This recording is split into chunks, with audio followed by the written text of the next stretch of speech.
Hello friends, മോളൂസ് happy വേൾഡിലേക്ക് സ്വാഗതം. അപ്പം നമ്മളിന്ന് ഉണ്ടാക്കാൻ പോകുന്നത് കടയിലൊക്കെ കിട്ടുന്ന ഡ്രൈ ഗോബി മഞ്ചൂരിയനാണ്. അപ്പം കടയിൽ കിട്ടുന്ന പോലെ തന്നെ നമുക്ക് വീട്ടിലുണ്ടാക്കിയെടുക്കാം. അതിനുവേണ്ടി ഞാനിവിടെ കോളിഫ്ലവർ ഈ ഒരു സൈസിലാണ് അരിഞ്ഞെടുത്ത് വെച്ചിരിക്കുന്നത്. ഇനി ഇതിലേക്ക് ആവശ്യമായിട്ടുള്ളത് മൈദാമാവ്, പിന്നെ മുളക് പൊടി, പിന്നെ ഉപ്പ്, ഇത്രയാണ് ആവശ്യമായിട്ടുള്ളത്. നമുക്കിതെല്ലാം കൂടി ഇതിൻ്റെ അകത്തേക്ക് ഇട്ട് കൊടുത്ത് നന്നായിട്ട് ഒന്ന് മിക്സ് ചെയ്തെടുക്കാം. മിക്സ് ചെയ്തെടുത്തതിന് ശേഷം ഇതിലേക്ക് ആവശ്യമായിട്ടുള്ള വെള്ളവും കൂടെ ഒഴിച്ച് വേണം നമ്മൾ മിക്സ് ചെയ്തെടുക്കാനായിട്ട്. പിന്നീട് അതെന്ന് വെച്ചാൽ മാവൊക്കെ അതിലേക്ക് നന്നായിട്ട് പിടിക്കണം. ഒരുപാട് വെള്ളമായി പോകരുത്. ഒരുപാട് വെള്ളമായി പോയി കഴിഞ്ഞാൽ ഈ മാവ് ഈ ഒരു കോളിഫ്ലവറിൽ പിടിക്കില്ല. അപ്പം നമ്മൾ നോക്കിയിട്ട് വേണം അത് ചെയ്യാനായിട്ട്. അതിനുശേഷം നമ്മൾ ഈ കോളിഫ്ലവറൊക്കെ ഒരു 10 മിനിറ്റ് നേരം ഒന്ന് അതിലേക്ക് പിടിക്കാൻ വേണ്ടി സെറ്റാകാൻ വേണ്ടിയിട്ടൊന്ന് വെക്കണം. അപ്പോൾ അത് വെച്ചതിന് ശേഷം നമുക്കാണെങ്കിൽ ഇതൊന്ന് ഫ്രൈ ചെയ്തെടുക്കണം. അപ്പോൾ ഞാൻ കുറച്ചുകൂടി ഇട്ട് കൊടുക്കുന്നുണ്ട്. ഫ്രൈ ചെയ്ത് തിരിച്ച് മറിച്ചും ഇട്ട് നമുക്കൊന്നെടുക്കാം. അങ്ങനെ ബാക്കിയുള്ളതും കൂടെ നമ്മൾ അതുപോലെ ചെയ്തെടുത്ത് ഞാനിവിടെ എടുത്ത് വെച്ചിട്ടുണ്ട്. അതുപോലെ തന്നെ ഈ ഒരു പരുവത്തിൽ നമ്മൾ ചെയ്തെടുത്താൽ മതിയാവും. ഇനി നമുക്ക് ഇതിൻ്റെ അടുത്ത സ്റ്റെപ്പിലേക്ക് പോകാം. അതെങ്ങനെയാണെന്ന് നോക്കിയാലോ. അപ്പം ഞാൻ വേറൊരു പാൻ വെച്ചിട്ടുണ്ട്. അതിലേക്ക് നമുക്ക് കുറച്ച് ഗോൾഡ് വിനർ ഒഴിച്ചു കൊടുക്കാം. ഇനി ഇതിലേക്ക് ആവശ്യമായിട്ടുള്ളതെന്ന് പറയുന്നത് നമ്മുടെ വെളുത്തുള്ളി, പച്ചമുളക്, ഇത് രണ്ടും നമുക്കിതിലേക്ക് ഇട്ട് കൊടുക്കാം.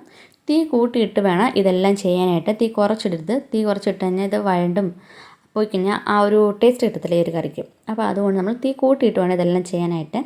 പിന്നെ ഇതിലേക്ക് നമുക്ക് സവാള വേണം. സവാള ഈ ഒരു രീതി വേണം അരിഞ്ഞെടുക്കാനായിട്ട്. അതും കൂടെ നമുക്ക് ഇതിൻ്റെ അകത്തേക്ക് ഇട്ട് കൊടുത്ത് ആവശ്യമുള്ള ഉപ്പും കൂടി ഇതിൻ്റെ അകത്തേക്ക് ഇട്ട് കൊടുത്ത് നമുക്ക് നന്നായിട്ട് ഇളക്കിയെടുക്കാം. ഇത് ഒരുപാടൊന്നും വരേണ്ട ആവശ്യമില്ല. ജസ്റ്റ് ചൂടടിച്ചാൽ മതിയാവും സവാളയിലൊക്കെ. പിന്നെ ഇതിലേക്ക് ആവശ്യമായിട്ടുള്ള ടൊമാറ്റോ സോസും പിന്നെ നമുക്ക് സോയ സോസും കൊണ്ട് അകത്തേക്ക് ഒഴിച്ചു കൊടുക്കാം. ഇത്രയും ഒഴിച്ചു കൊടുത്ത് നമുക്ക് നന്നായിട്ടൊന്ന് മിക്സ് ചെയ്തെടുക്കണം. അപ്പോൾ ഇതിലേക്ക് പിന്നെ ആവശ്യമായിട്ടുള്ളതെന്ന് പറയുന്നത് നമ്മുടെ കുരുമുളക് പൊടിയാണ്.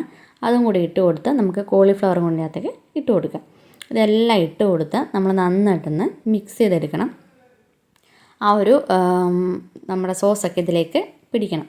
അതുപോലെ നന്നായിട്ട് മിക്സ് ചെയ്തെടുക്കുക. അതുകൊണ്ട് അപ്പോൾ മിക്സ് ചെയ്തെടുത്ത ശേഷം ഇനി ഇതിലേക്ക് നമുക്ക് ആവശ്യമായിട്ടുള്ളതെന്ന് പറയുന്നത് മല്ലിയിലയാണ്. മല്ലിയിലയും പിന്നെ വേറെ സാധനം കൂടെ ഉണ്ട്. അതാണ് നമ്മൾ കോൺഫ്ലവർ കലക്കിയത്. അപ്പോൾ കോൺഫ്ലവർ കുറച്ച് കലക്കിയെടുത്താൽ മതിയും. ഒരുപാട് ആവശ്യമില്ല. കാരണം ഇത് ഡ്രൈ ആയിട്ടാണല്ലോ നമ്മൾ ഉണ്ടാക്കുന്നത്. അപ്പോൾ നമ്മൾ ഇത് പെട്ടെന്ന് തന്നെ ഒഴിച്ച് കൊടുത്ത് ഇളക്കിയെടുക്കുക. കാരണം പെട്ടെന്ന് ഇത് കുറുകിപ്പോവും. ഇത് ചൂടോടെ കഴിക്കാനാണ് ടേസ്റ്റ് കേട്ടോ. കുറുകിപ്പോയി കഴിഞ്ഞാൽ പിന്നെ അത് കുതിർന്ന പോലെ ഇരിക്കും. അപ്പം നമുക്ക് ചൂടോടെ തന്നെ ഇത് ഉണ്ടാക്കിയിട്ട് കഴിക്കാൻ നോക്കാം. അപ്പോൾ എല്ലാം സെറ്റായി വന്നിട്ടുണ്ട്. ഈ ഒരു പരുവത്തിലാണ് നമ്മൾ എടുക്കേണ്ടത്. ഇത് വീണ്ടും തീ ഓഫായി കഴിയുമ്പോൾ വീണ്ടും ഇത് കുറുകും. ഇത്രയേ ഉള്ളൂ. നല്ല ടേസ്റ്റാണ്. കാരണം നമ്മളിനി കടയിലൊന്നും പോയി കഴിക്കേണ്ട ആവശ്യമില്ല. വീട്ടിൽ തന്നെ നമുക്കിത് ഉണ്ടാക്കി എടുക്കാൻ പറ്റും. അപ്പം ഈ ഒരു വീഡിയോ ഇഷ്ടപ്പെടുകയാണെങ്കിൽ ചാനൽ സബ്സ്ക്രൈബ് ചെയ്യാനും ലൈക്ക് ചെയ്യാനും മറക്കല്ലേ.